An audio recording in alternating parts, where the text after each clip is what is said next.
Hello, welcome to Corks and Cauldron, where two friends uncork a bottle, cast a few spells, and dive deep into fantasy books and theories. I'm Gabby. And I'm Jen. Just a quick disclaimer, this is an adult podcast about adult books, so expect some spicy language, spicy content, and spicy spoilers. Anyway, let's grab a drink, grab a snack, and get started.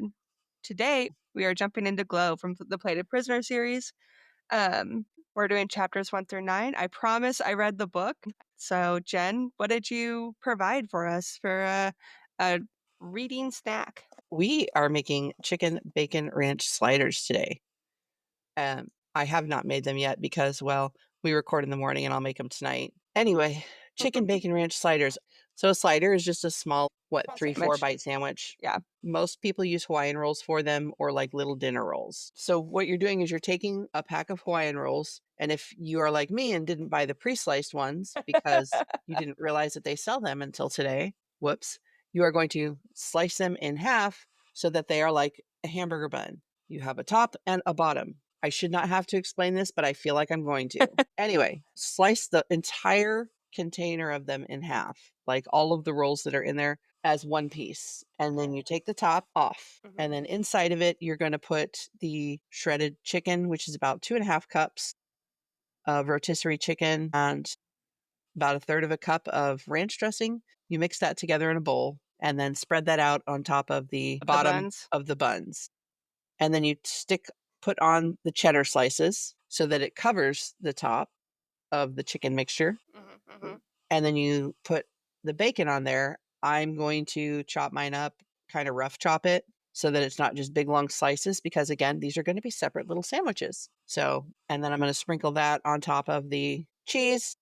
And then if you want the dill on there, toss the dill on there, pop the top back on. And then over the top of it, you're going to either pour or if you've got a Like a silicone brush. brush a tablespoon of melted butter with a quarter teaspoon each onion powder, garlic powder, and dill. This is dill weed, guys, not like dill seed. There is a huge difference. Dill weed. And you're just going to kind of put that on top.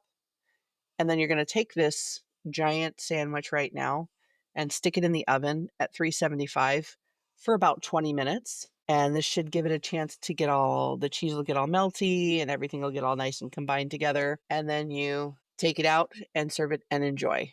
I should tell you, since I forgot to say it, you want to cover the sliders before you put them in the oven or they will burn the top. This is And also it's unpleasant. not a diet food. Yeah, This is absolutely.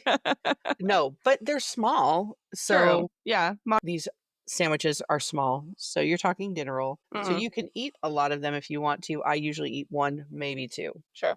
And I have it with veggies and stuff. Something to balance it out. I bet if you cut out the bacon and then just did the ranch and the like buffalo sauce, you could get some You spicy could sliders. you could do honey mustard Yeah. with it. I mean, sliders are so nice because you can just do whatever you want it within reason in them. Actually do whatever you want because just because I don't think it's good doesn't mean it's not going to be good. Well, and like you said, So you make that whole batch, and if you only eat even if you only eat 2 or 3, you're gonna have leftovers then. mhm. And since it's hot outside, we're going to make this and we're going to have it for the next day or two. Yeah, so you don't have to turn on the oven because we are Exactly. in the middle of the US, and it is 100 degrees today, and it's blowing, like, 30-mile-an-hour winds. Yes, it's Yeah, miserable. I'm dying, and I am a summer girly, but I am dying. I'm not a summer person. Anyway, chicken bacon ranch sliders, they are really good because we have made these before. They're Not this almost a specific Midwest recipe, but staple. Yeah, yeah, yeah. but we have made something similar to them and they're really good. Every, like, So, Super Bowl, football, sports ball party, someone brings something similar to it. So, yeah. so to go with these sliders, what did we have to drink? We are drinking a blood orange and blackberry smash. This sounds so good. It's pretty good. Okay, so the recipe calls to muddle 3 to 4 blackberries and then add a splash of simple syrup. I had to hurry up and make some today because I forgot to buy simple syrup when I went to go buy the blackberries. So I was like, well, good thing it's an easy recipe.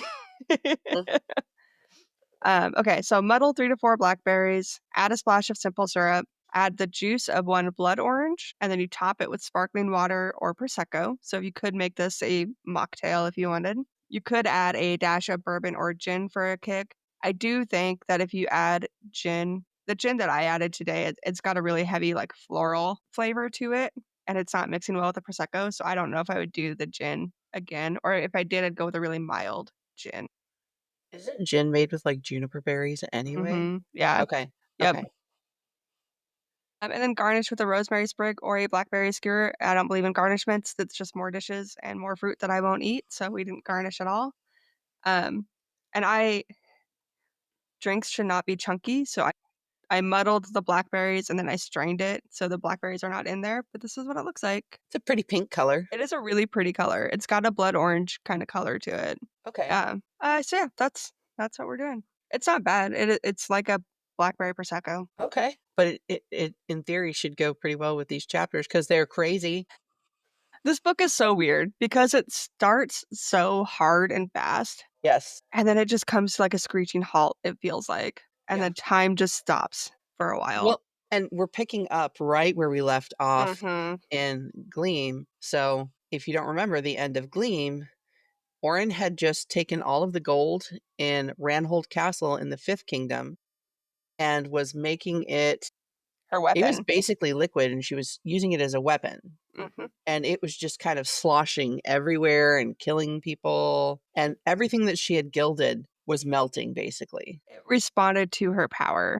Yes. This is when she fully embraced her Fae form and Mhm. fully embraced that power for the first time, and it almost killed her. Yes, and King Ravenger, Slade, Commander Rip, Slade, we're just gonna call him Slade for convenience sake, guys. Yes, yeah, Slade had to rot her to get her to stop using her power because she could not turn it off, yep. Well, she's never practiced controlling her power, especially to ever. that scale. Yeah, Yes. yeah. So and it was nighttime when she did this, so this is Mhm. everything she did at She the end should of not have Gleam been able to do. was completely out of the ordinary for Mhm. Orin. Yep. So this is a new level of her power that she has never used and has no Never idea even how to control. thought about using. Yeah. And once she embraced her face side, she went a little crazy. And Slade had to pull her back out of that face side into some kind of reasoning. Yeah, sense of normalcy. Yes. And then he had to rot her because she could not figure out how to stop herself from what she was doing. And it was killing her. He brought her back and then she panicked, and when you panic, you don't think clearly, Yeah. and that's we'll get into it. Yeah. We'll Yeah. get into that in a Yeah. little bit. Yeah. Chapter one is a Queen Kalia chapter, Mhm. and it is our first Queen Kalia chapter. Mhm.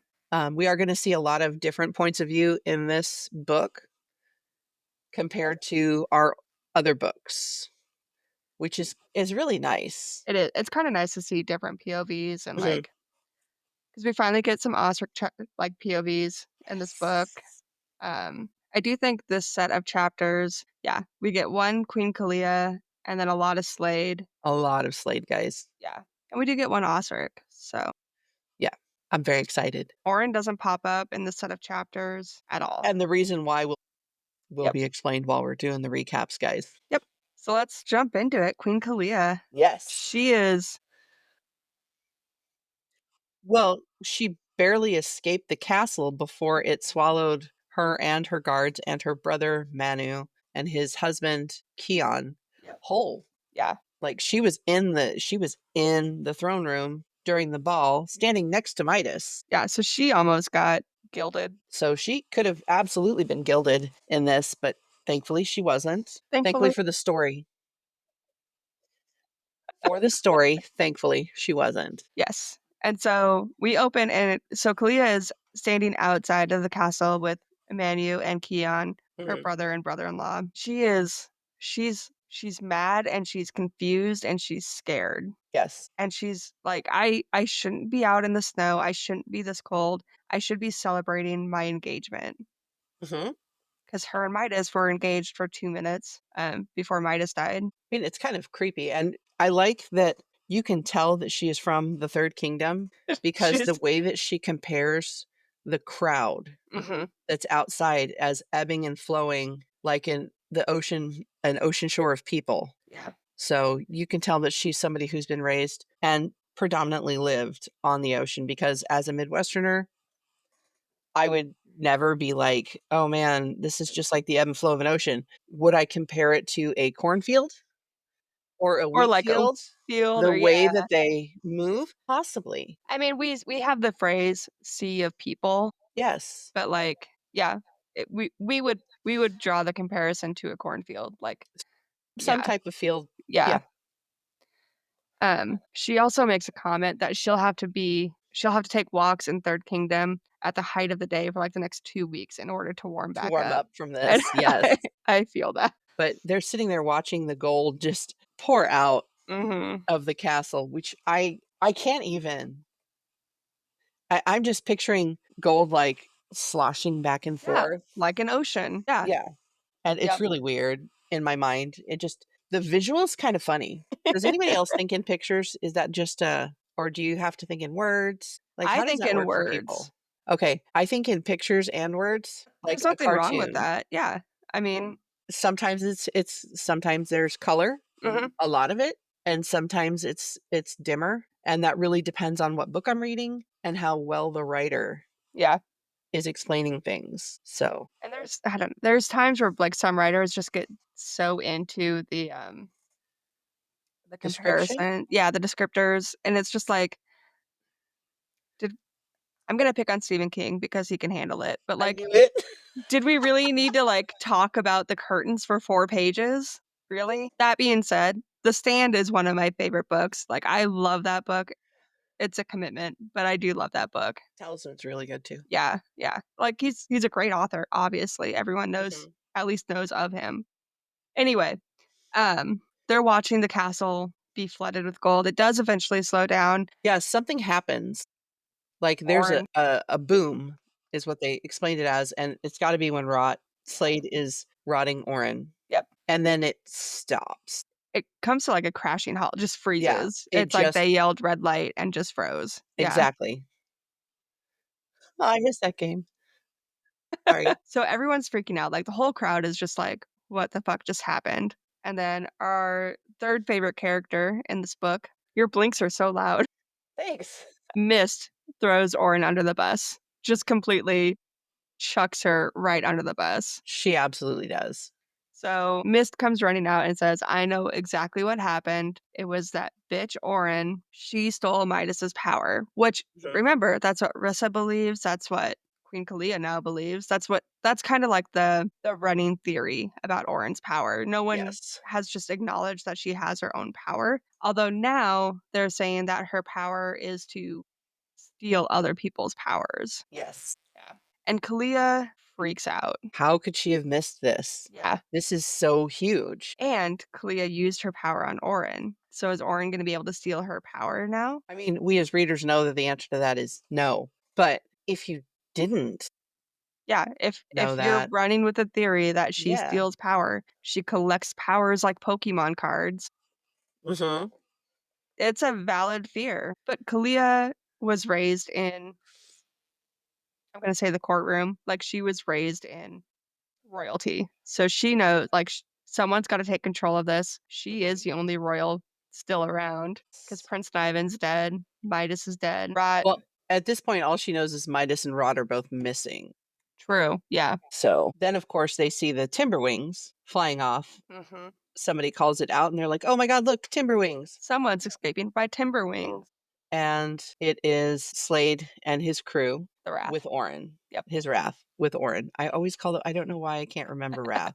It should be fairly easy. It's not in my mind. Yeah. So Kalia and her crew Yes. brave the castle and walk into the castle, and that's when they're greeted with the horrifying sight of Midas just being gilded, solid gold, into the wall. I really want to see that though. I don't really think that it would be horrifying for me, mostly because I would be giggling and clapping. Midas wanted nothing more in this world than gold, and now he is gold. It is the Yes, perfect ending for Midas. it really is. Yeah, I don't disagree. And Mist is, Sobbing and crying and, well, her baby daddy just died. well, her about to die too, because Yeah, Kalia is definitely gonna be killing her soon. There's no way that Kalia is gonna let Miss live now. Mm-mm. There's no way. There's no benefit to it. I mean, there was no benefit before for Kalia. True. Yeah. So, But now Kalia is full on convinced that Orin is a threat and threats need to be handled. Kalia's not right. fucking around. And what I like about Kalia, so Kalia versus Melina, both of them were raised around a royal court. Mhm. In theory, both of them were taught by their parents. I feel like Kalia's parents did a better job of teaching her how to control her face during situations like this and also how to take control of a situation because she worked very hard to not let people know the fear she felt when she heard that Orin steals magic and also that King Midas was dead. So she's got a good poker face and also she's good at taking control of a situation. I don't know if that's because she had power where Melina didn't, so more time was spent teaching her Yeah. how to So be a leader? that's exactly what I was gonna say is I think once it became very clear that Melina did not have any power, her family just basically dropped her. Like, Okay. you can't rule anyway, so we might as well switch our focus from training you to be a ruler, and we're gonna just find you a king that can handle everything. From now on, you're merely a side piece. You get to sit there and look pretty. Mhm. I think that's Okay. exactly what happened to Melina, and I think that's why Kalia had more training, I guess is what we'll say. Training is a good word. Yeah, Tutelage? tutelage, something. That They're sounds fancy. both the women are essentially the same, right? They're Yes. smart, they're great at scheming, and they're looking out for themselves first, their kingdom second. Yes, they acknowledge that they're in charge of a kingdom and that they have to take care of their kingdom, Mhm. but their main goal is how can I get more power? How can I leverage my power and expand my kingdom? And I like during this chapter, Manu, who even though he's her brother, he's also one of her Advisors. advisors, and he's damn good. He's wicked smart.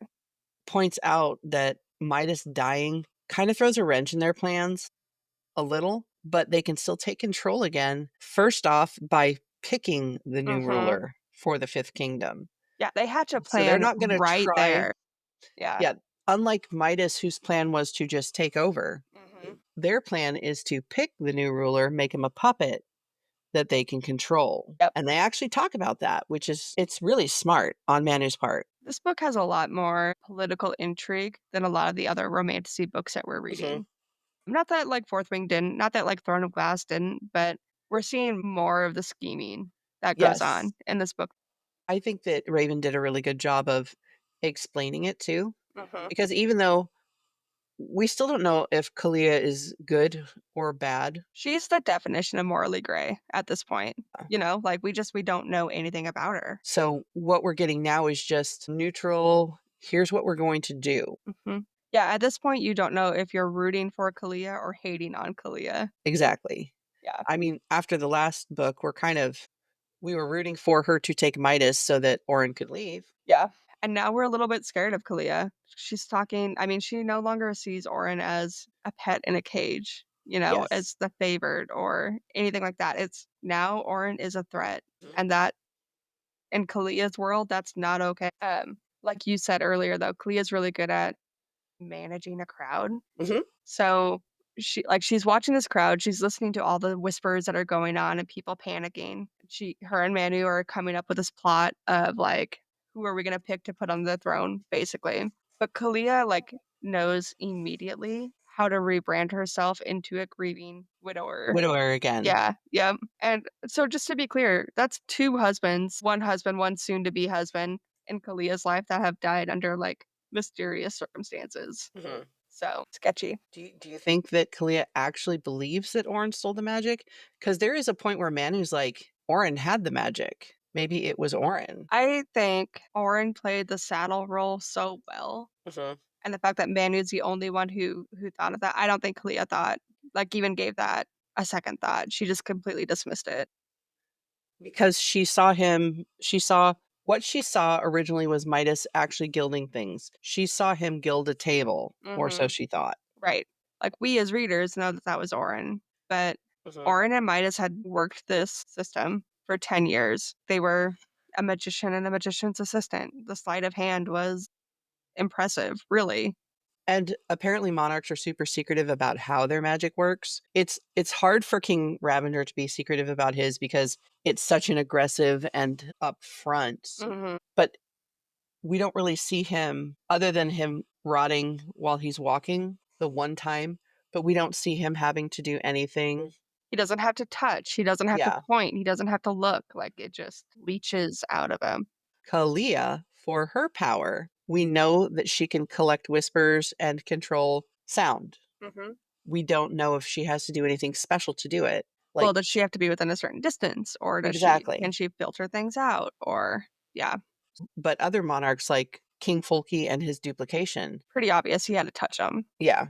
Yeah. So Kalia thinks about how monarchs are secretive with their magic and they only show it to you when they know it's going to be to their benefit. Mhm. So in her mind still, Midas was still the one controlling the gold. She saw him gild the dining table. He gild touched the entire ballroom that they were in. He guilt touched his favorite saddle. Yes, but she talks about how the gold wasn't in his control that night. Mhm. So do you think that Midas was always going to be expendable? Oh, yeah, I Do you think think Kalia she'd was just gonna hold on kill to him him. until, Yeah, you know, yeah, Kalia was absolutely gonna kill him. I mean, she wouldn't do it herself, but she was not gonna share power, and I don't and think the so. minute that Kalia stopped being useful to Midas, he was gonna find out a way to get rid of her too. Yeah. The minute she pushed back or yeah. See, and I was picturing the minute that she produced an heir, Mhm. whoever, one way or the other, someone was going to die at Yeah. that point. Yeah. After the baby was born healthy, of course. Sure, sure. Do you want to talk about the flip in the narrative too? I kinda do. Do it. Do it. Do it. So, so far in all of these other books, we've kind of seen Orin as the victim. Mhm. She's always been portrayed as weak or the victim or just unable to help or sustain herself. But now, in Queen Kalia's POV, now she's dangerous and she's an instigator and she can't be trusted. And it's just a really interesting flip in the narrative. I am very excited to hear this version of Orin from their point of view, since the people that are going to have this point of view are not as close to Orin like Midas was, Slade is, Osric is. It's going to be more outsiders, and I'm Well, so looking forward to it. unfortunately for you, Orin does get a lot of chapters in I this don't care. book. Queen Kalia does not get a lot. I think she only has 2 chapters in this book. Don't tell me that. I think she's only got 2. No. Queen Melina has 2, 3, 4. But to your point, it is super interesting to just see how Orin looks from a different perspective Mhm. because we all know that Slade has some rose tinted glasses on when it comes to her. I mean, Yes. he recognizes some flaws and some gaps in her training and Mhm. Orin's training, but like, yeah, it's interesting to see how Queen Kalia talks about Orin in a completely different. She's not a victim.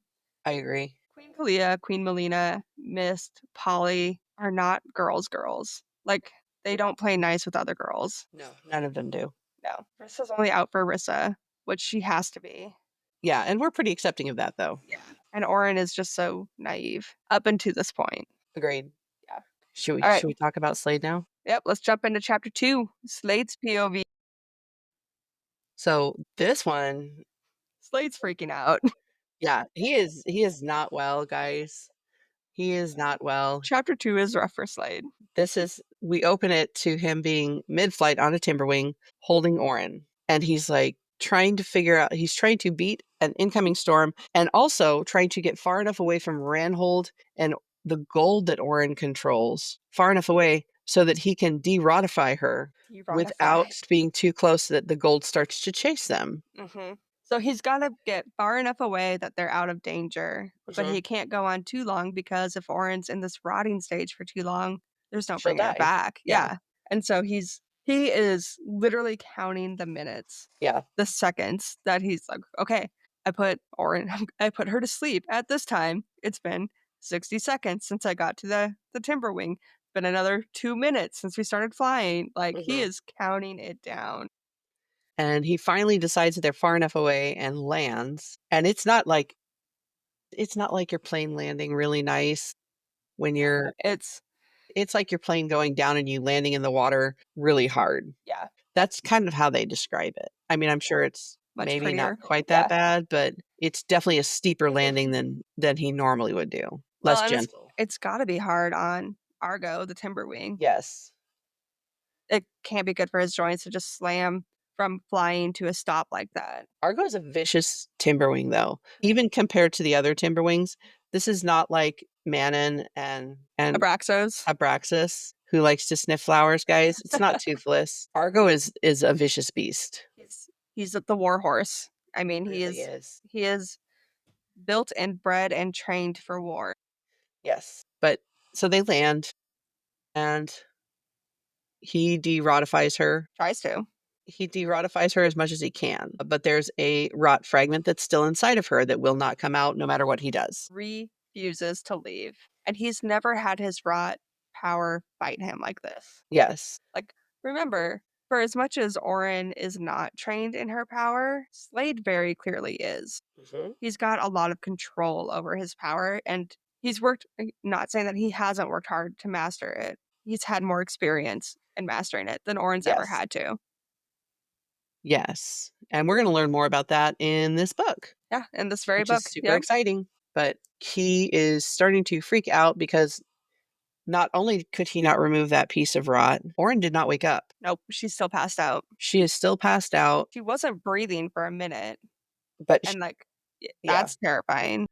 thankfully she's breathing now. Osric is around him, is with him, and Lou, everybody is caught up to him Yeah, basically. So the eventually. the Yeah. whole Wrath, we've got the Wrath plus Riot, who honestly I think is part of the Wrath anyway, and Digby are all here. When Orin won't wake up, Digby's pissed. Digby's pissed. Digby is livid. He punches Slade. Yep. He yells at Slade, "You did He this. calls him boy. Well, okay, in Digby's defense, everyone is boy compared to Digby. But that's never no one has ever no one has called Slade that in a very long time. That's his dad. Yeah. Yeah. And with Slade freaking out the way he is, he kind of loses control of his own power. Yeah. His power starts, I don't want to say acting of its own mind or own accord, Yeah, but it's definitely not as in control as what Slade is known for. correct. So Ostrich ends up having to like sucker punch him to stop Slade's power from overtaking the forest and completely decimating a forest, which would be one, blatantly obvious about where their location is, right? Like might Yes. as well send up a road flare. Two, it's really hard for forests to recover and the animals and the leaves and the vegetation and all of that to recover after something like that. Yeah. So he's throughout all of this, he is still trying to remove the rot that has been in Orin. Yeah. I'm sorry, I'm really enjoying him freaking out. I shouldn't be enjoying it this much, but It's kinda nice to see that he can freak out, like, he's yes. always plotting and always planning and scheming and just in control. I know we've been saying that he's in control a lot, but, like, Yes. that's his MO. That's what he's known for. And this is bad for him, and they talk about how he needs to move her somewhere, and his castle mansion in the Fourth Kingdom is too far away. So Riot tells them he's going to Deadwell, Yeah. which we know from the last book is a Well, it's a strip of land. Like, that's all yes. that they don't know that it's a town, they just know it's a strip of land called Deadwell. Mhm. And it's got nothing as far as they can see or as far as they know, it's got nothing there because the town is actually up in the mountains. Yes. It's super well hidden, and if you don't know what you're looking for, you walk right by it. But this is we're gonna get a lot of character development in this book, and let's start with just this chapter. You wanna start with Slade? You can. I'm pouring a drink. Fine, you pour a drink. Fine, I will. Slade, as we've already said, is not composed, not the composed, calculated guy that we're used to. He is unraveling and he's terrified of losing her and being the reason that she dies. It doesn't help that he has Digby on his ass being like, True. "What the fuck? You're supposed to be the biggest, baddest, strongest king around, and you can't even get a little piece of rot out of her And make her after wake you up? after you put it in her? What the fuck?" Yeah. And the guilt is killing him. It's eating him alive. And it's affecting his actual rot too, because it is out of control in his own body. Like it's expanding faster than it should, faster than it has Ever. in a very long time. Yeah. And So he is petrified that he can't bring Orin back. Nope. He's petrified that he waited too long. He's petrified that it's just not going right. Like his Yeah. power is not responding the way that it should. And he's just so emotional that he can't be in control as a king. So his wrath is gonna have to pick up. His slack for a minute. Yes. Yeah. We can talk about Digby and his character development because we finally got him back. And he is I think Digby is still feeling very guilty about what happened with Midas and how long he let Orin and Midas go on without stepping in. Mhm. And now he's like, yes, he is still beaten and battered and barely hanging on, but he is furious. Yes. And this I would be the second king that he's attacked for Orin. Yes. And I think her telling him in the last book that he was like a father to her. Oh yeah, that solidified their relationship. Not in a Yes. gross way, but in a mentorship kind of way, I guess. Yeah. Yes. In a definitely a protectorship. Yes. Protectorship? It's a word now. I would say kind of like a knight and like maiden kind of vibe, but not really either. I don't know. More like a guardian. Is a knight not a guardian? A guardian is somebody who raises you, a knight is someone who protects you. Digby would absolutely He protect her. he falls into both for me because he helped raise her Well, yeah, 'cause she was technically. 16. Yeah.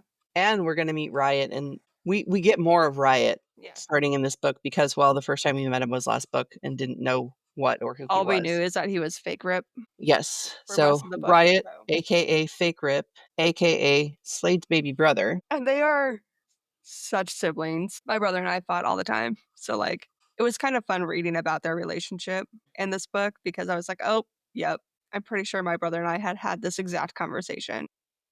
Yes. I mean, I don't know if my brother and I had ever had a conversation like that, but I know we fought like siblings for sure. So, Yeah, he is because Riot is Slade's brother. He knows Slade the best. He knows how to read his mind the best, and he knows which buttons to poke. Yes, the Wrath is they're all close and they're all friendly and they're all family, really. But Riot and Rip are actually family. What are you looking at? I think Riot's the one that sucker punched him, not Osric. I am reading the book right now. Oh, well then, do we want to go back and talk about that one again? Riot's the one that sucker punched him because he tells him to get his shit together and then lifts him back up, and he yells at him and tells him to suck it up because he doesn't have the luxury of losing his control. Which is once 100% again a sibling thing. sibling. Yeah, that's something I would do to my brother. I would absolutely sucker punch my brother. That would be like somebody slapping a woman who's freaking out when she's starting to just have. Yeah. Yeah. A meltdown. Yeah. Yes. So I think he is the MVP, like you put I in like here. Riot. I I do think too. yeah. All right. Um, what else do we want to talk about? That this is a masterclass in unraveling this Yes. chapter because we see Slade lose more control than we've ever seen him lose in the other books. This is also the most dangerous position that Orin has been in Yes. compared to any of the other books. And it's not he had no it wasn't part of his schemes, right? Like it was not part of his chess moves. It was not part of No. his Nope. Not at all. It's just really exciting. Oh, you do have the foreshadowing on here about rot. oh, and my So, questions. yeah. I mean, we can talk about it now if you want to. It's Okay, up to so fun story, guys. This morning, because I always try and listen to a little bit of the chapters that we're reading on Audible now before we before we record. record. So I was sitting in my room stretching and listening to chapter 1 where it got to the part about mist, and I had been reading in my Kindle chapter 6 where Slade and Riot are going to argue later about trying to pull that extra piece of rot out of Orin, and I sent Gabby a text message that said, "I am so stupid." To which I replied, "No, you're not." It's always nice when she says that to me. Anyway, what I said was, what if that single piece of rot in Orin isn't Slade's? What if it's a little rot growing inside of Orin? And that's why he can't control it. To which she replied, "I don't want to talk about this right now," or something. I said, Let's talk about this later. we'll discuss this later. In my defense, I was in the drive-thru at Raising Cane's. I was like, I can't handle this right now. Okay, so let's talk about that though. So in your theory, it's a random piece of rot that Orin is growing? No, no, no. It's a little rot or little Slade growing inside of Orin. Oh, you're thinking she's knocked up. She could be, and that's why he can't take it because it's a little Orin Ravenger Slade combo, Mm, okay. so that's why he can't remove it. It's just his DNA. Why do they all have to get knocked up? Why can't women just Okay, not lose their power and not get knocked up and just just a reminder here, guys, we have not read Goldfinch, yeah, so this is all purely hypothetical bullshit. yeah, we're wildly speculating at this point. Yes. Well, I'm wildly bitching, but You're allowed to, but this is wild speculation, and only because I was listening to the part about Mist being pregnant and Kalia talking about taking care of Mist, and also thinking about how Slade could not get rid of the tiny piece of rot, the singular one piece that refused to bow to his control. And it okay. made me wonder if it was potentially that. We do learn, I think it's later on in this book, maybe it's the next one, but her gold now has a streak of rot through it. It does. So are you also thinking that that's due to Yeah. the baby juice? I don't want to think that she's able to steal his power because he's shared things with her, fluids with her. They've swapped fluids. I would rather not think that that's how she can steal power because we know from other books that she is definitely the gold in her is from her own family tree. Yeah, the gold is her. Yes, it's a lot more than it has been in generations in her, but it is from her own family, as we will find out in the 5th book. You don't hate that that's the reason that the rot won't leave? Yeah, I don't hate that theory. I mean, I hate it because why does she have to get knocked up? Yeah. But Well, it's a reason that it won't escape. it is.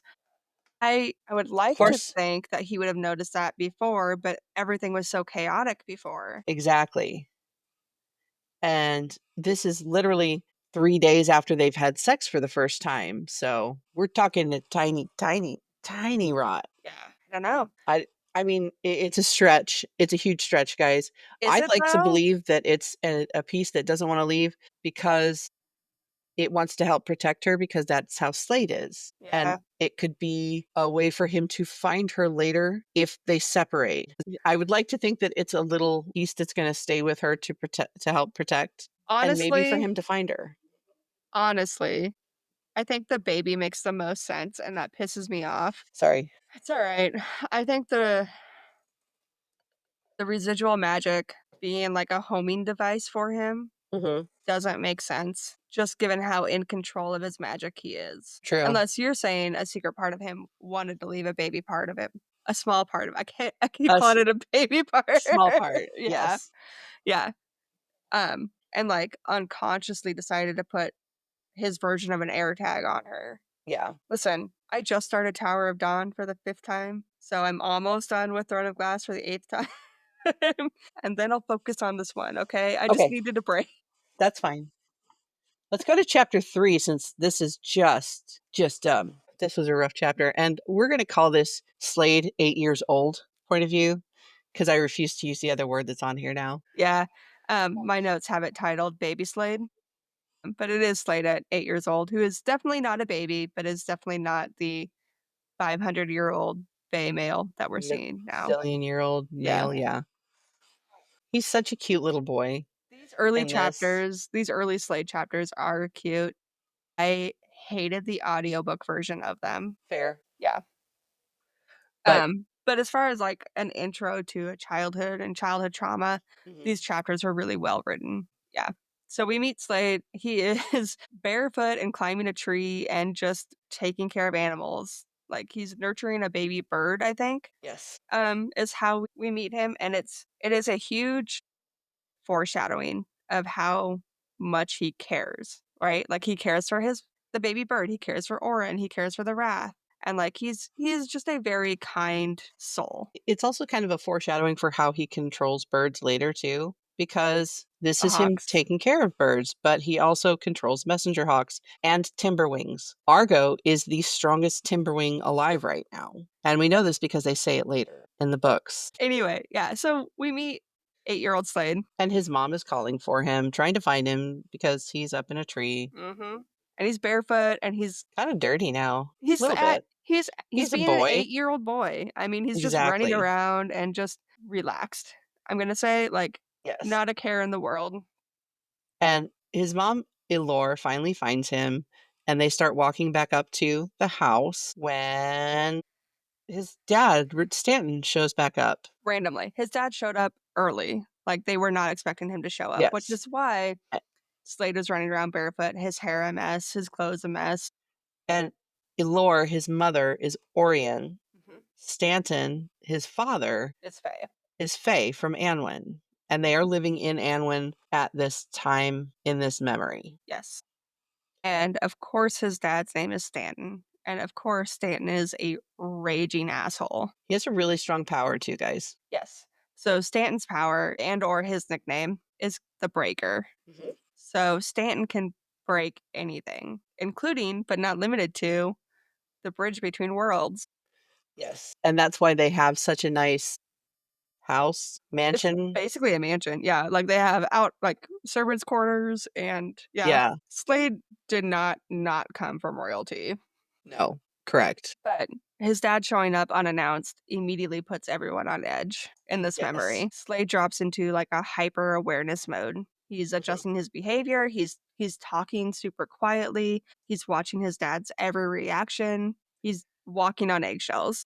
His dad is super harsh too because, when he sees the state that Slade is in, he talks to Elore, Looks down mom, to Allure. about how she's been shirking in her motherly duties, Yeah. And again, Slade is an 8-year-old boy who is just out climbing trees, running through fields. Like, being an 8-year-old boy. I grew up on a farm and like my mom was constantly yelling at me for wearing socks outside because of the grass stains. Like that's just what I picture. It's just like he's just running around being Yeah. an 8-year-old, like having fun. And he wasn't what did she say? He was monitoring the baby birds. Yes. He wasn't just babysitting them or checking them or whatever she said it was. Yeah. Cuz that was for babies and he is 8. And so He's he's 8. He's not a baby monitoring. anymore, Yeah.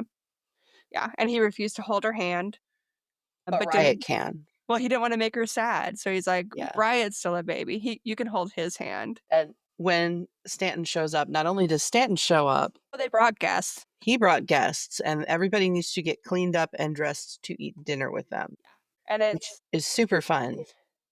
yeah, yeah. So the guests that are brought, it's one is his uncle, so Stanton's brother, and then 2 visiting fae, Tobier and Natala, and they're all fae. They're all full-blooded fae, Mhm. and they have the "I'm better than you" fae mentality, the elite mentality. Guys, they're racists. There's just no nice way of saying this. Honestly, though, like, They're yeah. racists. They believe that the Fae with power are the best, and everyone else is like sludge beneath their shoes. Yep, and the Orions should be grateful that they even bred into Yes, their race at all, and exactly. yeah. And they find out during dinner that Elor has power, and like a weird animal in a zoo, they tell Stanton to make her show them her power, Yeah, which is just gross on so many levels. so many levels, especially because of what her power is. As independent women ourselves, this was rough. So, yeah, this chapter was kind of just the way Stanton treats Allure Yeah, was was rough. rough. There was a lot of micro and macro aggressions Mhm. towards Allure and her sons, honestly, because they were also not full-blooded fae. They'd be 3 quarters at best, and they're all like, the way they do it is just your typical microaggressions, right? Like, "Oh, you're so lucky that your wife has power. Not every half fae has power." Can you make her show it to us? Yeah. Which she gives the best. I love her prophecy because she's a diviner, guys. Yes. And they're treating it like a party trick Mhm. because they ask, did she see the outcome of the Of the war? war. And he's like, she can't see things like that. It's more personal. So, and then they ask if she's ever done any divinations for him. They'd love to hear about them. And apparently she never has because he grinds his teeth so hard he almost breaks them to say that she's never done that. And she tells Tober something about a red cloaked figure is going to tell him 2 truths and a lie, Mhm. and he's going to pick the wrong one. Yep. Yep. And it's And then and Yeah. Stanton makes fun of it because he's like, "Well, yeah, sometimes she can tell you just to watch out because you're gonna buy a bad barrel of apples." Yeah. But I mean, oracles or seers or diviners or whatever we want to call Yes. this, they almost always speak in riddles, right? Yes, Like we think have seen about that. That in is a every commonality in book, every book. Blood of Hercules, Percy Jackson series. Well, fate doesn't wanna make it easy on you. It's not like it can say, Fate is a cold-hearted bitch. Stan's lying to you and you're believing the lie instead of the truthy stuff. It's not like that. Yeah. But yeah, and they continue to do like these microaggressions about like Stan, you're so kind about like allowing Mhm. Orions to serve in his household. You don't have to do that. And his household, these are the last Orions that were brought over before the bridge was broken. Hmm. Yep. So, that was interesting. And Slade hates everything about this dinner. Everything. Literally everything. And Like if you're paying attention to this dinner, his power is already coming out. This is probably the first time we actually see his power because he's the complaining food he's about being putting in his itchy. mouth is rotting in his Hmm. mouth when he takes a bite, and he's Yep. itchy all over. His shoulders, his neck, everywhere Yeah. that he has scales or spikes coming up, itches. Yes. Yeah. After dinner, Alora tucks the boys into bed and she tells them a story about Oria. And you could tell she's kind of sad about not being there, right? And Yes. she's just trying to give them some sense of heritage. Yes. Like, you also have family over here, kind of thing. And it's definitely not the same stories that he's learning in his history books Correct. because the people who win write the history or rewrite it the way they want to. Yep.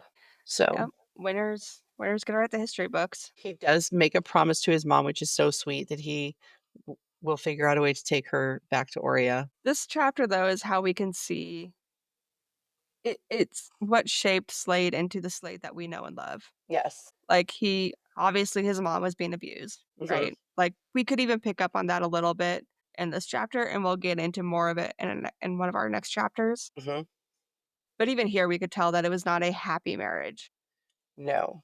And so Slade is already learning about reading, like, social cues and body cues and power dynamics and how to protect people, and he's 8 in this chapter. Like, he's a child. Yes. And we're seeing already that he knows that he's not the same as the other Fae because he's half Orion and half Fae. Mm.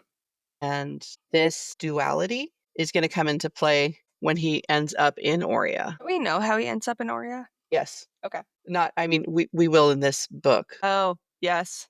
Yep, I remember now. Yes. We do learn a bit about Allure, his mom. Not a lot in this chapter.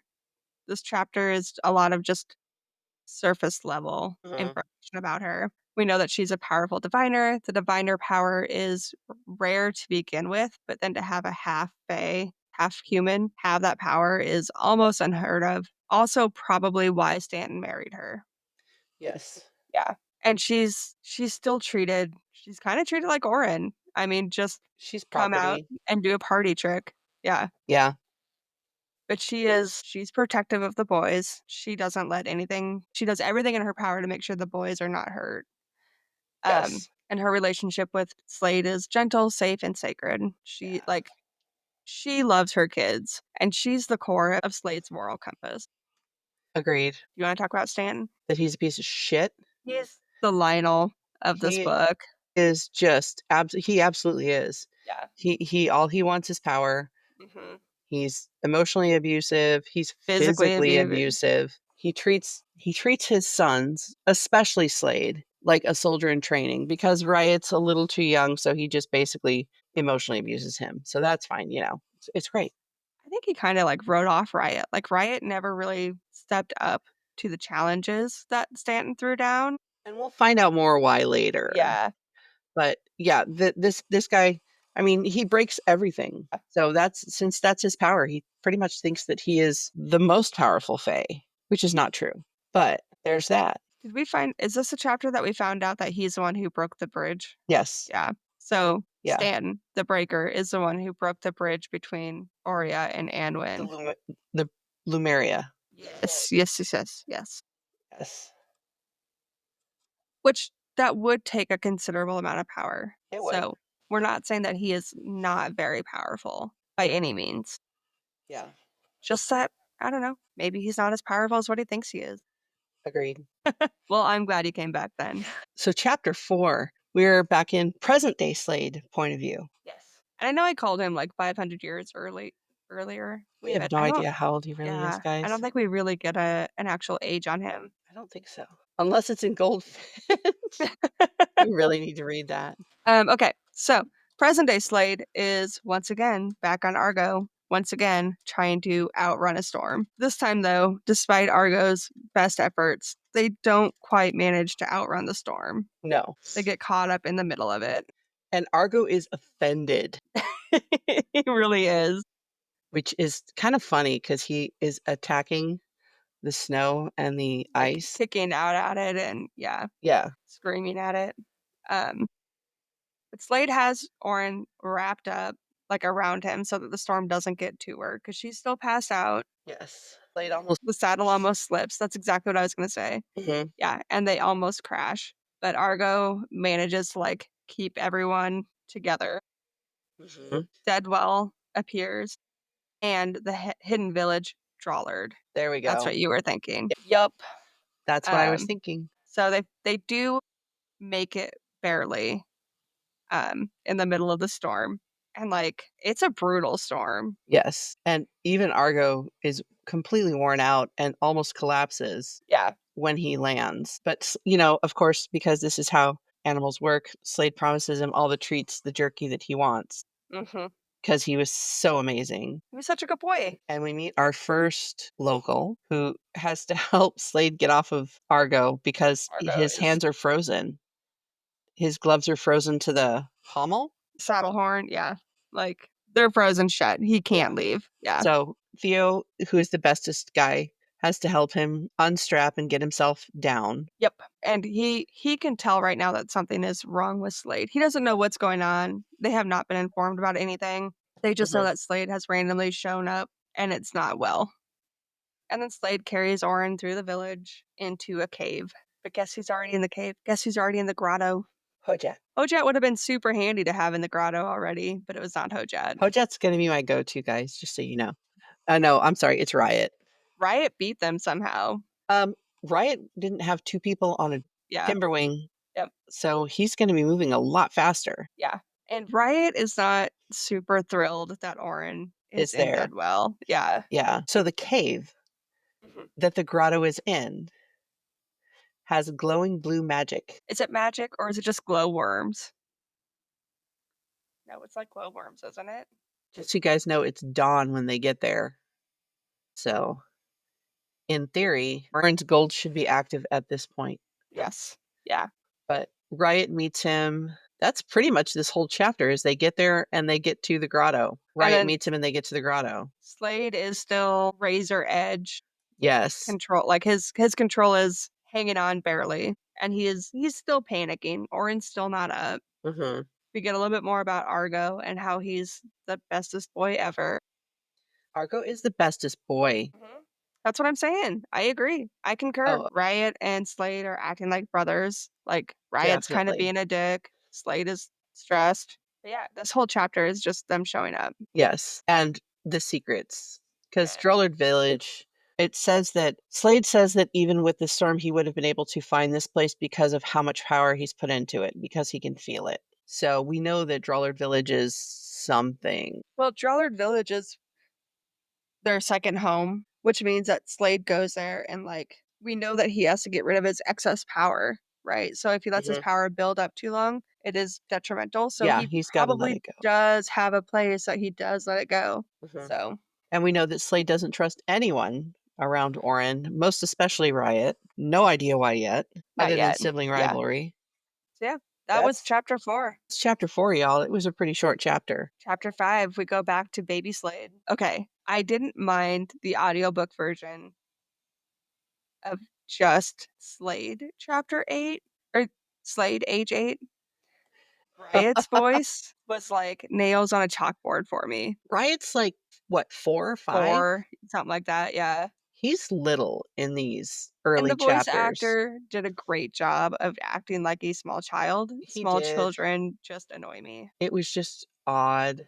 And in this chapter, the beginning of it, Riot is trying to get up to Slade. Slade is once again up in a tree checking on What? birds, and Riot is trying to climb up, and Slade won't let him. And he's scaring off all the birds because he's so loud. So loud. So he manages to distract Riot, and they start running towards a pond. Well, I think originally they were heading back to the house because Yeah, Riot was hungry because, of course he was. they've been Yeah. outside for a long time. It's Midwest summer outside for them.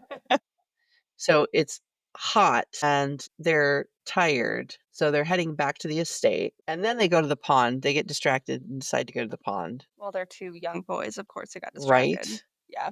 And then Slade hears something that he can't ignore. Thwack. So he follows that sound. And as he's following that sound, he's like, I've heard that sound before. It sounds like the sound of discipline on an animal. Hmm. And that's what he's thinking. And then he comes around a corner and he finds his father literally whipping his mother. Because Slade he's a sweet boy. Mhm. He leaves Riot. He makes him wait. He distracts him with a horse or some Yes, I think so. strawberries. Yeah. But he doesn't want him. There's something about the sound that makes Slade not want Riot. Yeah. He doesn't know what. He's only 8. He can't Yeah, pinpoint it's just a gut what. feeling. Yeah. So yeah, he comes around the corner of the barn and sees that, and Slade erupts, I think is the best way to explain it, Mhm.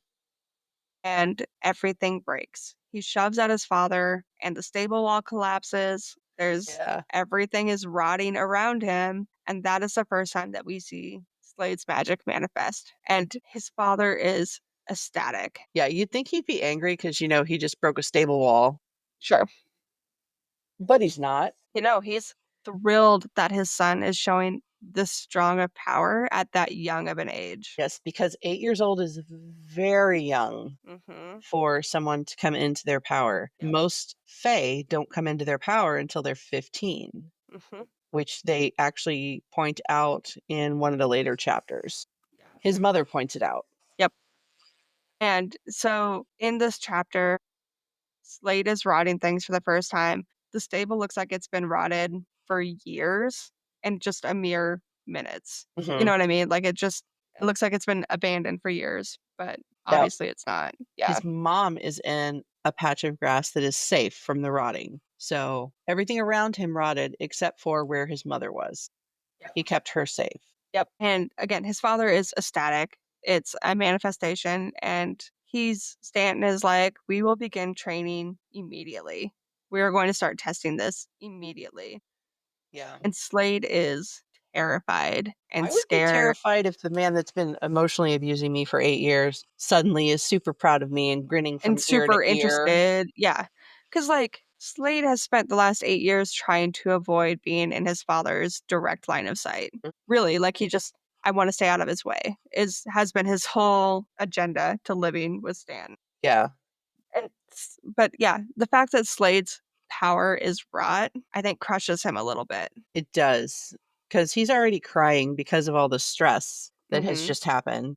Yep. Well, he saw his mom get whipped Then he rotted a bunch of stuff, and these spikes grew up out of his body that are out of making him nowhere. bleed, Mhm. and they're sharp because his father cuts himself on one. His father just told him he's so proud of him because he's only 8 years old and he knew he was gonna be super powerful, Yeah. Barf. and all he's worried about is whether or not he's a breaker. Yeah. He doesn't want to be like his dad. He's he is terrified his powers will make him like his dad. Mhm. And Laura, his mom, of course, pulls the mom card and is like, you don't break things, you protect things. Trying to twist that power into something Positive. positive. And even then, Slade knows that she's full of shit. I mean, I don't know yeah, how else to say it, but yeah. there's no other way to say it. I mean, can you imagine the fear? Mm-mm. Neither No. can I, I'm sorry, I just Yeah. can't. But this chapter is another like building block for us Mhm. on why Slade is the way that he is. And it's we can see that his mom was also physically abused, not just mentally and Yes. emotionally. And that's why he's got this crazy strong instinct to protect women, protect mother. Yeah. Slade's mom and Oren are the same person. I mean, based on his memories, yes. Yeah. They're the same person. Yeah. They both fell in with abusive men. Granted, I don't think Elate, his mother, had Allure, a choice. I don't think she did either. So, Oren had a choice later on. I do think she needed Midas in the beginning for survival. mhm, I really do think that. And then Midas was just so good at manipulating her to think that she still needed him. yes. Yeah. And then Riot shows up, sweet baby Riot, with strawberries all over his face because he found the strawberry patch.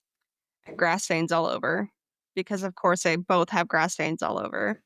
Yeah, And his mom also has grass stains on her dress, because she was on the ground whipped. getting Yeah. beaten. Yeah. And the last sentence in this chapter is the grass stains match your eyes too. And that broke me, despite the annoying voice that Riot has in these chapters. Yeah. Well, Yeah. that's something that their mother says to Both boys. both boys when they come home with grass stains on their socks is, "It's okay, the grass stains match your eyes." So, we know that they get their eyes from their mother. They're green eyes, which means King Ravenger, because Slade has black eyes. Not crossing my eyes at that. But, yeah, this is where we see Slade kind of coming into himself because this is where Slade decides that he's going to be a protector. Yeah. Yes, my power is rot, but I can use it for good. Mhm. Yeah. And we see Yep. that Allure has been protecting her boys for a very long time from the abuse that she's been putting up with. I can't believe that I can. Stanton used a horsewhip on her. I can't remember if he actually used a horsewhip or if he was slapping her. No, it was a horsewhip. Ugh, I hate that. Yep. Yep. Do you think this event is what triggered Slade's power? Like, we know that it was kind of starting already. Yeah, we saw it in the dinner because he was rotting his food, but that Mhm. wasn't a full manifestation of his power. It was just the Inkling. start. Yeah. Yeah. Like, you have little bursts of it Mhm. and him rotting the food in his mouth as he was eating because it wasn't rotted on the table or on his plate. It was just Right. When he was when he eating. was eating it, and I think that this stress from seeing the way his father treated his mother is what caused it to happen so early, yes. Yeah. Like, I think his abusive father is what it was gonna happen early no matter what. Yes, I do not think it would have happened as fast if Slade had not walked in on his mother being whipped. I agree. Like, I think it was starting to grow, yes, but I do not think it was quite ready to, like, rot a stable, Yeah, a full-on barn. just a Yeah, wall of it, just one side, it's fine. okay. But the fact that his mom was in a circle of untouched grass shows that he had control of his power at an early age. And as much yeah, At least his subconscious had control of yes. it. Yes. And as much as I hate Stanton, and we're gonna hate him more by the end of this book series, he pushed control on Slade so hard, and I think that Slade needed that too. I think so, Yeah. because can you imagine if I mean, Orin's power is dangerous while it's Yeah. Yeah. unchecked. Can you imagine what his would have been? Mhm. All of Oria would have been rotted. Yeah. Would have been a really fast book series to read. Would've been 3 books instead of 6. Yeah.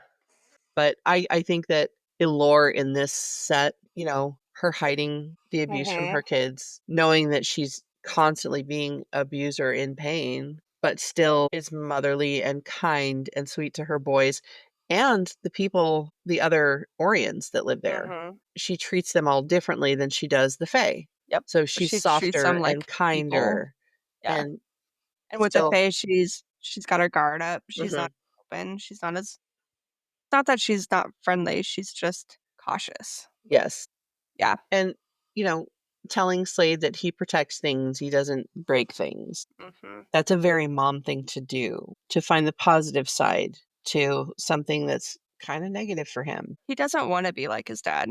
at That all. that is his worst nightmare, is to become his father. And of course, Stanton being proud Ugh, is just his pride in the amount of power that Slade has is just gross. gross. And now Slade is definitely his favorite son because not only does he have a lot of power, it came early. And Mhm. then when Slade starts crying, he's just disgusted with him. How could he be so weak? How dare a boy show emotion? Ew. Ew. But anyway, chapter 6, Chapter 6. we're back to Slade's POV. So, they are Slade and Riot are in the grotto, which is like their hidden mountain cave. Orin is still unconscious, and Slade is still unraveling. Like, the longer that Orin is unconscious, the more that Slade is going crazy. Yes. Like, he's second guessing everything. Did I do the right thing? Did I wait too long?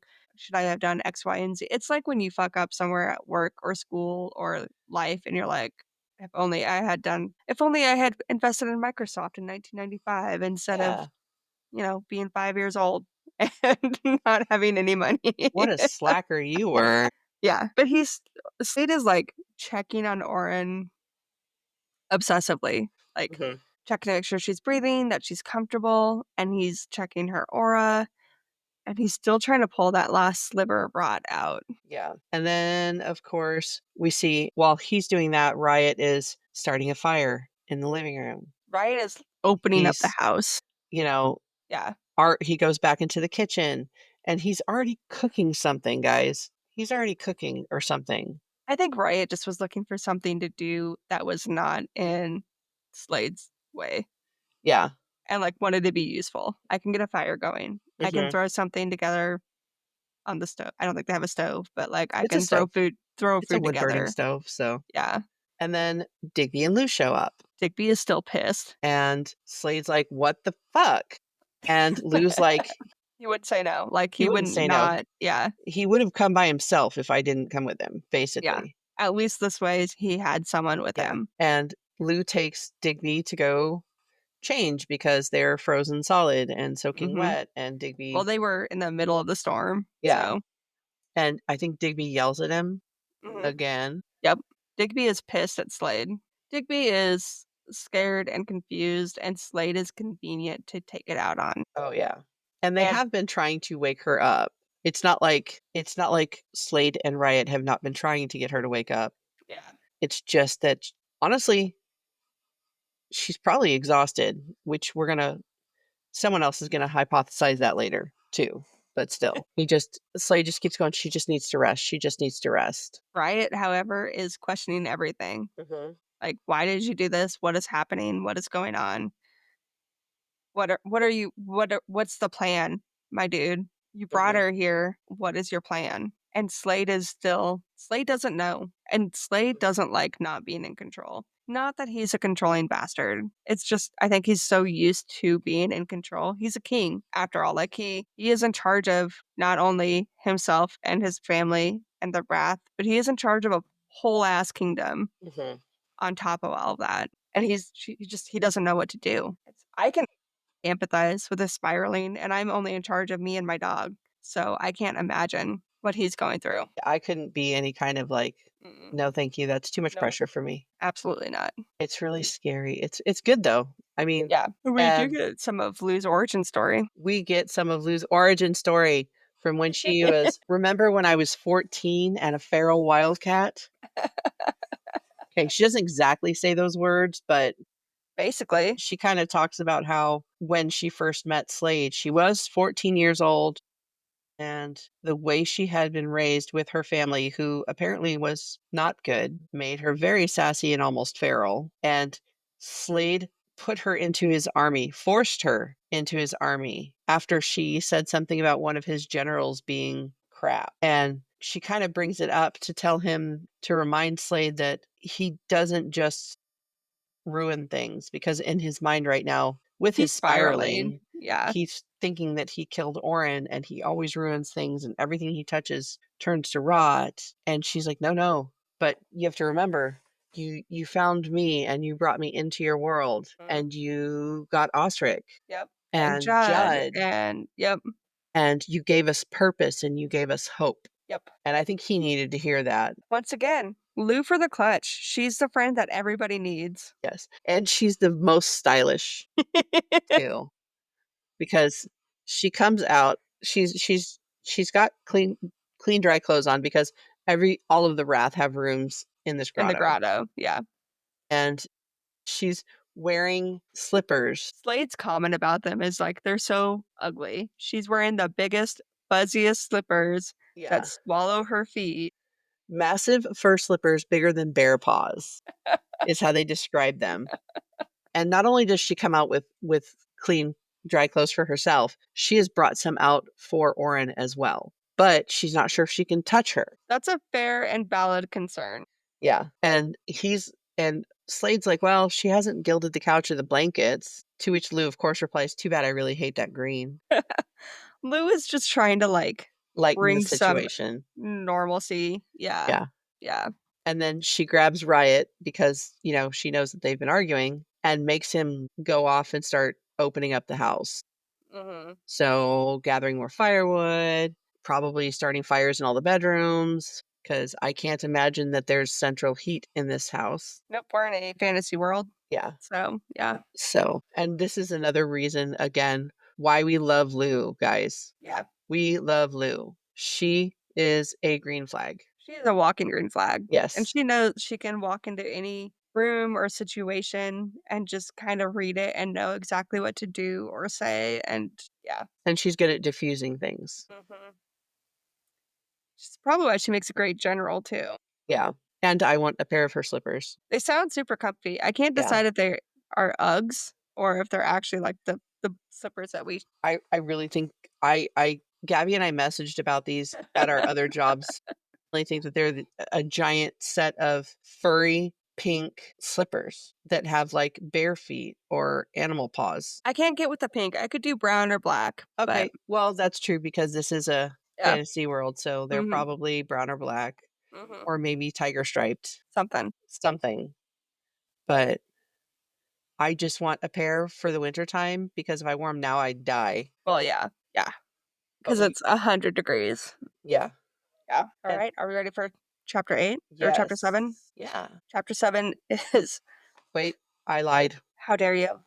When Slade is dressing Orin, remember her hand falls out and he sees the ribbon still attached to her hand. Yeah, I was trying to forget that trauma, so Sorry. thanks Oh, we for were bringing trying to that skip up. over that? Were we trying to skip over that? He sees part of the ribbon that she had tied around her wrist. And he sticks it in his pocket Yeah. to It's keep it. a little creepy if you don't know the whole story.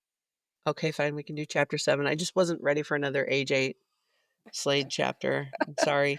For me, this might have been my least favorite of all of the series that we've read so far, just because there's a lot of back and forth and back and forth. And later on, there are some orange chapters that really bother me. They annoy Yeah, me. So, Karen's a little annoying in this book. but She's no DM, but she is a little annoying. yeah. Yeah. Okay, chapter 7. Slade, age 8, again. We open in hell. I'm just kidding. Slade is sword training, but it is basically his hell. Well, yeah. So he's age 8 and he's already being trained like a soldier by his dad and Kato. Cato, yes. He's the shield master, basically, the sword instructor, the Yes. weapons trainer. Yes. That Slade trains with him for like an hour, Yeah. a couple days a week, but now he trains with him every day, all day. All day. Yeah. And it's summer, guys. And for people that don't live in a hot environment, it's hot. It's hot. He's sweaty. He's 8. He's Yeah. essentially going through puberty. I mean, with the Fae stuff, Yeah. the spikes and everything. So he's sore because, he has spikes growing out of him. His body is not rotting, but he controls rot. Yeah. And he And can't control that magic yet yeah, and because he's 8. Don't know how many times we can say this part, guys. he's exhausted. Like he's swaying on his feet. Mhm. And his father and his uncle just keep judging and shouting and not letting him rest or stop at all. And his mom comes up Ugh. and is trying to convince his father and uncle that he needs a break. Because he's fucking 8. And the men are like, well, Fey men are hardier than Orion boys, Well, so he's half he should Orient, be so fine. And she's, yep, that's exactly what she says. And of course, they definitely handle that well. The men do, yeah, which, because Stanton is totally the kind of guy that would listen to his wife. yeah, and allow his son to get a stop and drink some water and maybe go in the shade and cool off for a little bit. Yeah, Which, by the way, Cato is just standing there like, what do you want me to do? I'll do whatever you Because tell me to I will do, keep beating the boss shit out of man. this kid if you really Yeah, want me to, but, she's a little scary right now, guys. Because this is not a side of his mom that he's used to seeing, Ever. where it's Yeah. mama bear, not just Yeah. sweet and comforting and supportive mom. Mhm. This is mom that's trying to protect her son, Yeah. which And his prompts him to have an outburst. well, he's for his mom. Mhm. So, Yeah. yeah, his He doesn't spikes want them attacking her. right. He'd much rather the attention be on him. Yes. So his spikes break through, his veins blacken, rot spills onto the ground. He successfully brings the attention back to him. And then his father is like, "What the fuck was that? You're not even trying." More proof that you're not even trying because you can't even control this. You ever wonder what Stanton's dad was like? Like, was Stanton the nice version of Stanton's dad? No, I think that he is exactly like his father was. So Slade is the one breaking the cycle. Yes, Yeah. absolutely. So, yeah, Slade feels a bunch of shame because he's 8 and being held to a grown man's standard. He really is, and that's not fair. And No. we know that Stanton is old, like Faye 500. old, not just Orient old, because Orient old would be like 50s. He's in his multiple hundreds. Yeah. So I don't even think he remembers being a child anymore or what it Yeah. felt like to be that age. Or to not He's have control of your power or he yeah. has mentally rewritten that story Mhm. to he controlled all of his power perfectly when he was little, I'm sure. Well, yeah, of course he did. Yeah. So after his outburst, his father lets him go. He's done with him. Yeah. So his mother takes him inside Tends and to the wounds. tends to his wounds because it's got to be painful these first, few years of him of those breaking out. So this is Mhm. one of the first few times. Yep. So we know it's got to be painful for him. And she pulls the ultimate mom act, and Mhm. she knows exactly what Slade is thinking and feeling and what he's afraid of, and Mhm. she reminds him that you are already enough, you are good, and you do not have to become him. And then poor Slade asks the heartbreaking question, "Who will I be?" And this is the first time he's told he has a choice in fucking anything, but he has the choice of who he gets to be. And that's definitely I think each of these chapters gives us a defining moment in Slade's Oh, training and yeah. growth, and that is the lesson that he learned in this one. Everyone has a choice. Yes. You have a choice. Yeah. What you do with that choice is up to you, but you have a choice, Mhm. which explains why he's so disappointed with Oren and her choices. But she also probably didn't have somebody that told her, "You have a choice," until she met Slade. Well, no, let's think about it. She was child trafficked at 5. 5, She was a beggar until 15, 15. Then she was a saddle until she ran away. She ran away and her power came out. then she met Midas. So, no, she didn't never no one ever told her she had a choice. No, And she realistically, she did not have a choice until Slade showed up. I agree. I mean, yes, there are choices she could make every day, but and she chose to stay with Midas for 10 years, Mhm. but there were also source like outside. Extenuating circumstances. Yes. I drank half a bottle of prosecco. I could not say that word. I had water and coffee. Yep. So you got it. Okay, so at this point, you can't control when his power shows up. Mhm. It's like his power is trauma activated. Yes, and it really is. He's gotta be scared of Kato or his father or something to have that raw power show back up again. Yes. And then we know that Stanton is trying to tell him that his emotions make him weak. His mom says they make him strong. And somewhere in between the two is where Slade is going to become. Yep. That made Yep. sense in my head, but I'm not sure if the words are together made sense. Slade is at a fork in the road, Mhm. right? Like, and both of his parents are yelling at one end of each fork. One side being emotions make you weak, you have to be strong, don't show anything, and have complete control of your power. And the other one saying emotions don't make you weak. Like, own yourself. You get choices in everything that you do. Do you think he's going to just make it a trident and go down the middle? No, I think he's gonna go left. Oh, okay. I mean, I think he does. Obviously, he gets control of his power. He does. And a lot of that is because he has so much power. I don't think he had much of a choice. Yeah. And I I think think his power would have literally rotted him otherwise.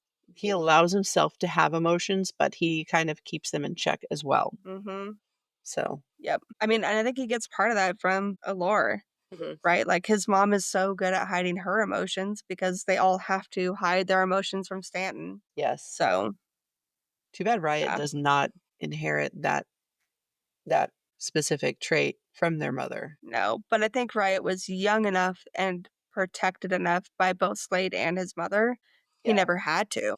that's true. But I think it's important to know in this chapter, this is the chapter where we find out 100% that Slade does not want to be his father. Mm-mm. Like, we know it from reading the other 2 age 8 chapters, but this one Cements it. cements it. So, are we going to go to chapter 8? Okay. Yep. Sorry, I was just reading the rest of the notes. Hey, guess what, Making guys? sure we hit everything. It's another Slade chapter, guys. Yeah, this episode is Slade heavy, It but is Slade we heavy. love Slade, We so do. And this is giving us a lot of back and forth. We wanted to know Slade's backstory, and this is how we're going to do it. It's the easiest way to do it. So, surprise, surprise, Slade wakes up to the door being slammed again because what he's is up with these fallen slamming asleep. doors? No one knows how to close doors in this book. No. But guess who shows up? Is it finally Hojat? It is I'm Hojat. so excited. Judd shows up with Hojat. Judd was like, "Well, we're probably gonna need Hojat, so I'm gonna go steal him from the camp, the army camp, Hmm. and we're gonna fly together. And I'm gonna bring Hojat to Orin because that is the only person that not Riot, the only person that Slade would trust with Exactly. Orin. Yeah, And Slade kind of slaps himself mentally because or why didn't not. he think of it himself? He was just But so he was in, desperate, and the way such he a was, tizzy. Yeah, and poor Slade. Slade at the beginning of this is like, seriously, can no one listen to me at all? Because the last order he actually gave the Wrath was to go with the army. go with the army and get them started to come back to the Fourth Kingdom. That was what they were all told to do. In his And so defense, I far, mean, Riot has ignored him, Lou has Lou ignored has him, ignored him. and now Judd has ignored him. And the best thing happens because Slade's sitting there yelling at Judd, and Luke kind of comes out and they just look at him like, or Are you no, it's done? it's Riot and Judd look at him like Yeah. he's an idiot for thinking that they were going to listen to him. And don't they say like maybe it's Judd says something to the effect of, "We'll listen to you when your orders aren't fucking stupid." I mean, that sounds like a very Judd thing. Yeah. But Hojat comes over and asks if he can start checking on Orin, and he does the basics first. Is she breathing? How's What's her her pulse, pulse? blood pressure, blah blah All blah. that stuff. And then he politely says, I understand from Mr. Judd that there may be some damage to her back. Hojat is such the medical professional. He really is.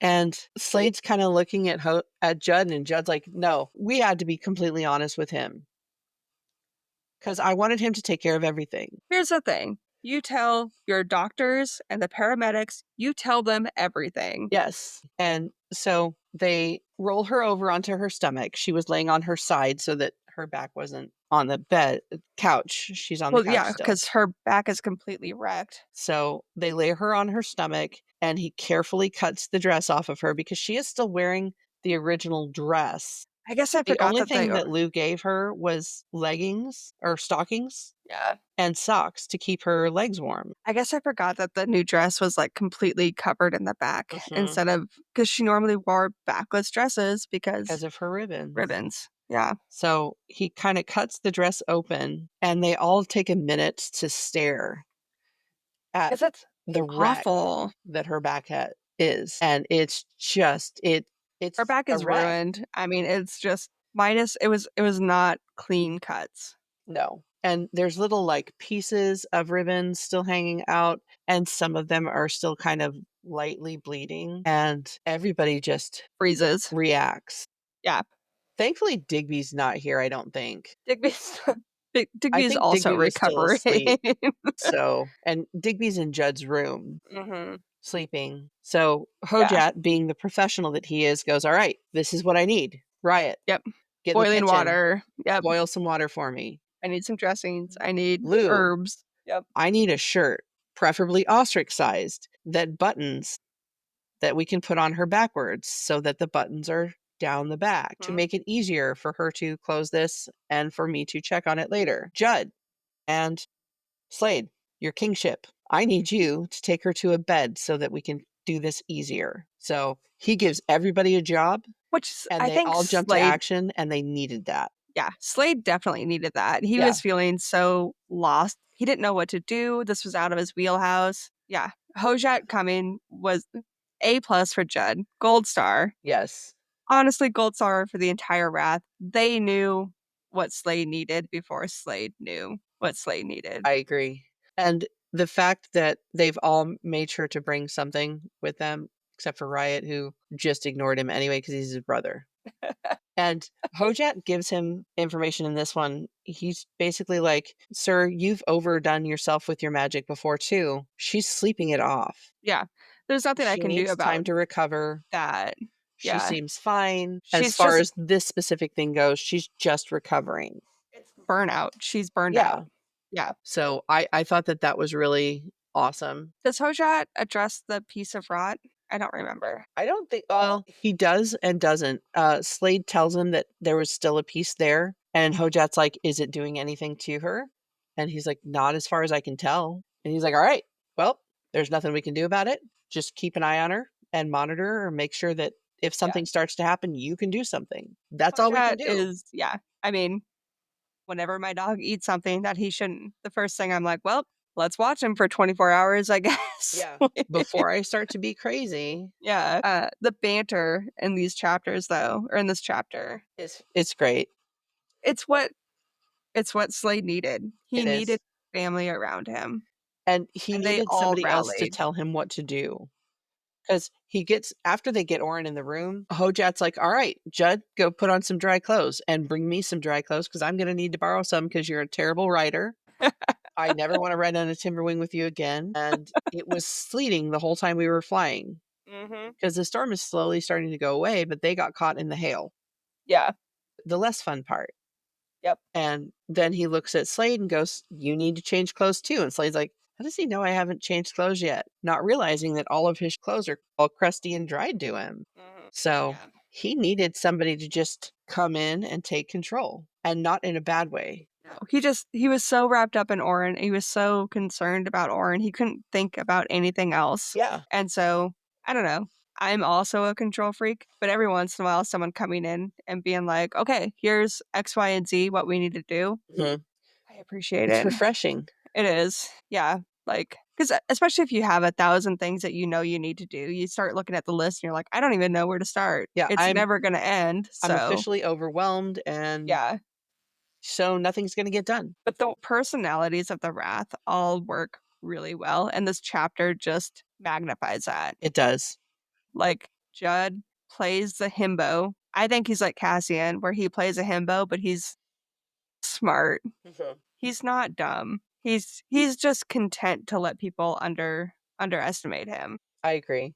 And we've already talked about how Lou is our green flag and Mhm. the glue. Yeah. If And it wasn't Riot, for her, yeah. and Wright's just that little brother that annoys us, but God damn we it, still he's love right him, sometimes. and it's fine. We still love him, so Riot knows how to work Slade. he really Not that they does. all don't, but he knows how to work It's Slade. so much deeper for him because Yeah. they grew up together. Mhm. Yeah. So, One of the questions I had listed is why do you think Slade's rot is no longer responding to him? Guilt, grief, or something deeper? But well, you think if it's not his rot, right. that would explain it. But if it is his rot, it might actually just be, Guilt or grief yeah. or yeah. And Orin is going to be torn up when she wakes up, once she remembers everything. This whole book, we're gonna give a little bit of a spoiler right now. I think this is the book where Raven loses a lot of readers. Yeah, Yeah. because Orin's just a spoiled brat in a lot of this book. Raven is sifting through her trauma a lot in this book. And Slade's not great in this book sometimes too. Correct. Yeah. There are chapters where he could be doing the right thing, but instead he's choosing to protect Orin Mhm. instead of facing what needs to be faced I think he's so afraid of you know what? We'll get into that. later. Yeah. Yeah, Because these are but all later chapters, guys. yeah, Spoiler alert, Orin does wake up. she does survive Yeah. thus far. Yeah. Um, but yeah, she like I am team. This book is important because Orin had to work through a lot of things. It is. It's just a frustrating book. Okay. we'll leave it at that. Yes. I do wanna talk about Hojat's reaction Yes. and how he immediately just went into medical professional, like, didn't even Doctor he mode. he blinked at the back and was like, "Okay, we can do this. I Yep. have I have been in the army for long enough that, like, we can do this." And everyone else is just, like, afraid to touch her, I wanna Mhm. say, and just like, "What?" And okay, so they didn't have the medical training. It is nighttime when they get there. So, thankfully, because Hojat expresses concern. He said, Captain Judd said we cannot touch her skin during daylight. And Slade is grinding his teeth and looking at Judd like he's going to punch him. But he tells him he's correct. And he's like, well, it's nighttime now. So can I? Which is nice. So Hojat is a professional on so many levels. Mhm. Well, you don't get to be in the king's army without being a professional. Agreed. Yeah. So the Wrath is mainly back together at this point. We're still missing Osric Who is with the army. with the army. And are we ready for his POV? Yes, Chapter 9, our last chapter of this episode, and it is an Osric POV, and he is so tired he of really this is. kingdom. And but he gets in there. He gathers the Mhm. generals because he's a commander and is Yes. like, "We are heading out right the fuck now." Get them together. Let's go. And they are ready to go really quickly. This army, I don't think, is unused to mobilizing quickly. Quickly.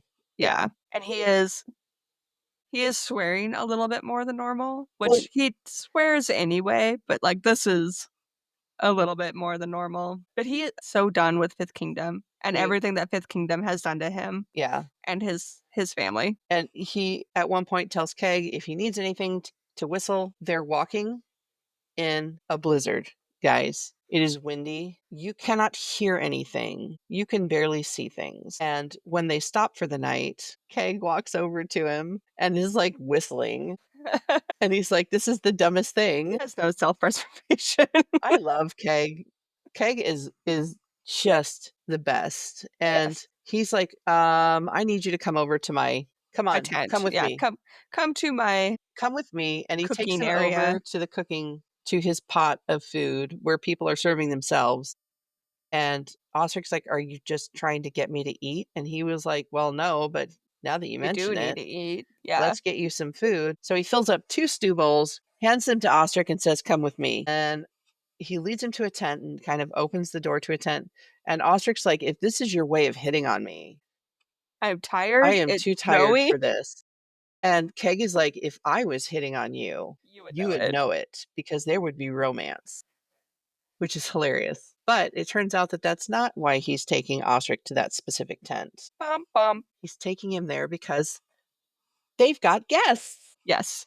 Rissa and Polly are there. And so apparently, Lou gave Rissa permission to follow the army out of Fifth, and Orin vouched for her. Osric is not thrilled about this turn of He'd events. forgotten about it because they had talked about it.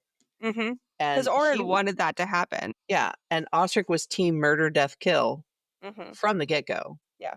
Which he even admits in this chapter that that's his go-to move. It is. Yeah.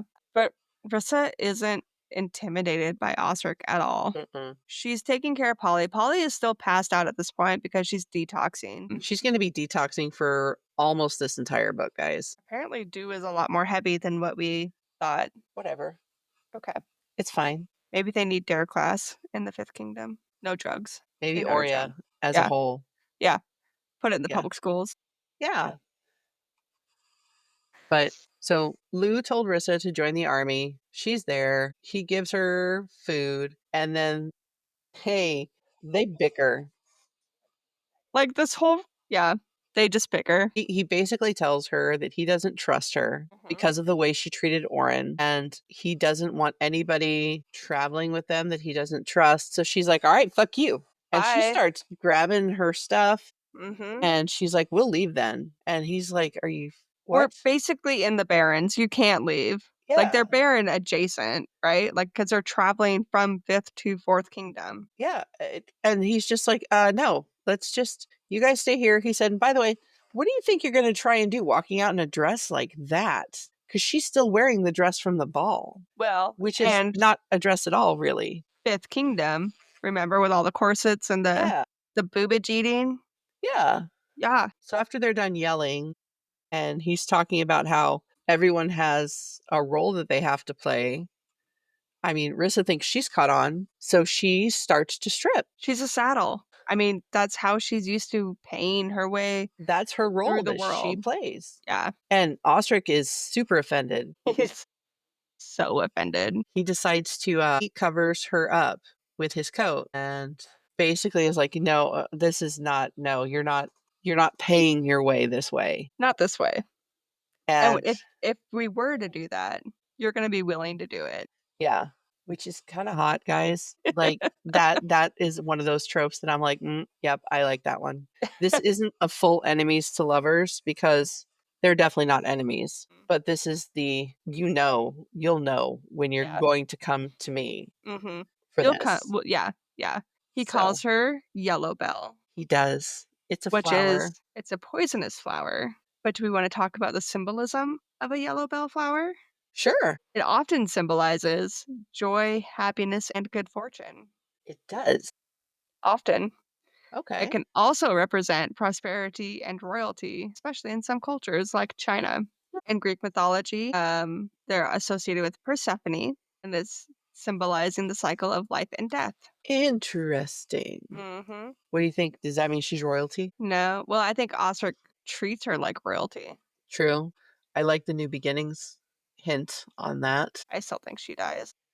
Can you just let me have this one thing for a minute? Can we let Osric have this one thing? Yeah. But yeah, so that's yellow bells from Yeah. a symbolism point of view. I like the name that I like that he gives her the name of the flower and that Oren gets the name of a bird from Slade. It's kind of a tell Hmm. for what these two guys like. Hmm. Do you Yeah. think that Osric would be a great florist? I think Osric would refuse to be a great florist, but I think Osric has been traveling with enough soldiers and enough armies to know what flowers are deadly or like what flowers you Mhm. can eat. So he's a So, survivalist is what you're telling hmm. me. Yep. I really wanted him to be a florist. Sorry. He's got layers though. He's like an onion. He He's got does. layers. And I picture him to be about the size of an ogre. See, and I picture him more as the from Lord of the Rings, The ranger? the dwarf, Oh, okay. the one who has a like a shooting contest with an elf. Yeah. Yep. That's who I picture. Gimli, yes. That's who I picture. With a big beard, a little bit shorter but very stout. See, I need him to be tall, like Slade, but I I need need him to be him. bulky. I need him to be bulkier than Slade, so that's okay. It's fine. I see. It's fine. I like. Yeah, that's just how we picture them. Osric's protective streak, though, is Osric. Osric is a Taurus. He's very loyal to the people he knows and likes. Everybody cannot be a Taurus. No. No, ma'am. Fine, but he is very very loyal, and he does not trust easily. So That I can get behind that. he's got his circle, and he does not like letting new people into his circle. No, there's no more room in the circle. Nope. That's why he doesn't trust Rissa. I mean, there's a lot of reasons why he doesn't trust Rissa, but I agree. Well, most especially her threatening Orin mhm, to yeah, expose her secret that actually little do they know has already been exposed, the secret she thought she was keeping. true. Yeah, So, I wonder if she told Mist or Polly. I doubt it. Seems weird that all of them had the same vision of her stealing his power or part of it. But no one could imagine that a king would not have power either. True. So that's the only logical explanation there is. True, true, true. You're welcome. Fine, talk me right out of it. You're welcome. But we do see, especially in this chapter, and it's been building up for a while, that Rissa is definitely not just the opportunistic saddle that some That of the she's other ones are portrayed. portrayed as. Yeah. Yeah. So, and her fight with Osric is fantastic. Yeah. It definitely puts a "who hurt you" in his mind because Mhm. of just the way that she flinches around him. But he moves too fast and she flinches, like she's used to getting hit. Exactly, and so we know that she's been hurt, and she has walls that are about 15 feet thick and about 700 feet tall around her heart, and all she wants is a little Freedom. respect and dignity and freedom. I don't think she's asking for a lot. She is in the saddles world. She is, and she's very confused by the coat. Well, she doesn't know how to handle it. No. Like the first time someone gave her something without expecting anything in return, and she just doesn't know how to handle it. Remember Oren with Sale? Like, Mhm. she just didn't know how to handle it. It's gonna be an exciting road trip for these 2. I can't wait. They're both the same person, though. Osric and Rissa are both the same person. They're both shaped by their past, right? Yes, and their Os situations. and their situations. Yep.